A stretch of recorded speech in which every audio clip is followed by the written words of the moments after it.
Menarik. Sekang Kim Siang dan rakan-rakan Jerry Kang dari Kang Financial Advisory dan CC Advisory. Hari ini topik ialah macam mana saya memula sebagai seorang insurance agent. Jadi saya bernama Mr. Kang Kim Siang. Hari ini saya ingin kongsikan pengalaman saya mengenai perjalanan kerjaya sebagai seorang perancang kewangan, ya. Jadi memula dengan jadi seorang ejen insurans pada 23 Jun 1983. Jadi pada masa itu banyak rakan-rakan saya yang sudah berkahwin, ada yang 1-2 anak. Rakan saya pada waktu itu ada orang yang berumur 25, 28 atau 30 tahun. Jadi ada yang kerja di KEM, ya, sebagai seorang pembalap, ya. Isteri pun hanya berumur 23, 24 dan 30, ya. Ya, jadi semuanya bekerja sebagai seorang kerani di sebuah syarikat. Jadi suami mereka pada masa itu bekerja sebagai pembalap KEM, bergerak jauh, di mana mereka selalu berlaku kemalangan. Ada yang cedera kerana dihimpit kayu dan kereta terbabas, ya, yang meninggal dunia. Jadi oleh kerana itu saya memulakan kerjaya saya sebagai seorang ejen insurans, ya, dengan bermula berjumpa dengan para pelanggan dari siang hingga malam. Saya pergi ketuk pintu dari rumah ke rumah, pergi ke perkampungan. Di sana saya bermula beri penjelasan tentang kebaikan insurans pada pelanggan, ya. Jadi sana saya mengalami pengalaman pahit dan manis, ya, dalam kerjaya saya sebagai perancang kewangan. Ada pelanggan saya mengecek, ya, mencaci, ya, marah-marah, ya, lebih teruk.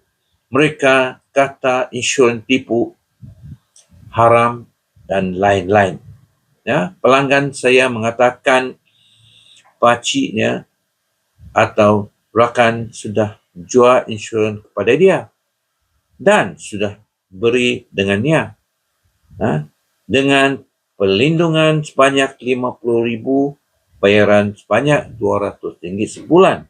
Jadi bermula untuk simpan statement, ini sebab statement ini penting untuk rujukan sebagai seorang ibu bapa, ya. Jadi sampai sini saya jemput rakan saya Jerry Kang untuk mengulas 1-2 patah tentang ada juga waktu itu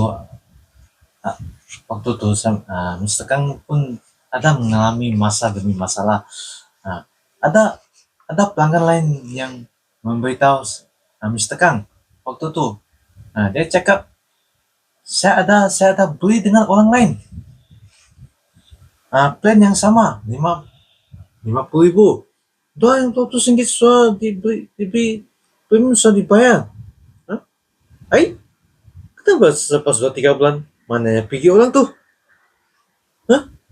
Di sini kena caci lagi, caci sini caci. Okey. Di sini saya mau sabar. Saya semua sabar dan saya memberi saya semangat. Saya mesti mau berusaha. Yakin berusaha mendapatkan kepercayaan. Ya, Oleh itu bapak lah, Mr. Kang lah. Saya ayah saya mula berusaha dan waktu itu saya masih kecil, sekolah. Ya, banyak susah lah waktu itu. Ayah saya yang mula fokus 2 kawasan. Bila ada yang paling penting dalam 2 kawasan, dia fokus tu waktu majlis kematian. Waktu kematian berlaku di mana ada pengumuman. Bapak saya dia rajin hadir pengumuman. Di sana pengumuman tu selepas bacaan Yasin, Tahlil dan semua itu sepas bacaan tuh. Bapak saya mula simpan duit kantong berapa ringgit lah, duit kecil. Dia Lama orang mesti sedia Ah, tong di sana, di tong sebelah tepi mayat. di tepi mayat. Fred, Bapak ada tanya, berapa jumlah biasanya dapat tunggu dalam tong mayat tuh? Apa ke jumlah? Bapak saya mendengar jawaban antara 500 dan 600. Oke, Bapak saya ada beritahu, Mr. mencerahkan. Kang lah, Mr. Kang ada tanya lah. Ah, Oke, ambillah 100 ringgit, beli satu insurans polisi. 30.000. Bila suami beli insurans polisi untuk keluarga, bila suami sudah meninggal, dapat 30.000. Istri akan dapat 30.000. Ya. Di sini saya mendapat kepercayaan. Mereka mula menyertai saya, menyokong saya. Ya. Jadi sampai sinilah. Sila like, subscribe dan share. Ya. Ini yang satu perkataan penting. Sila simpanlah untuk rujukan. Kadang-kadang inilah yang bernilai.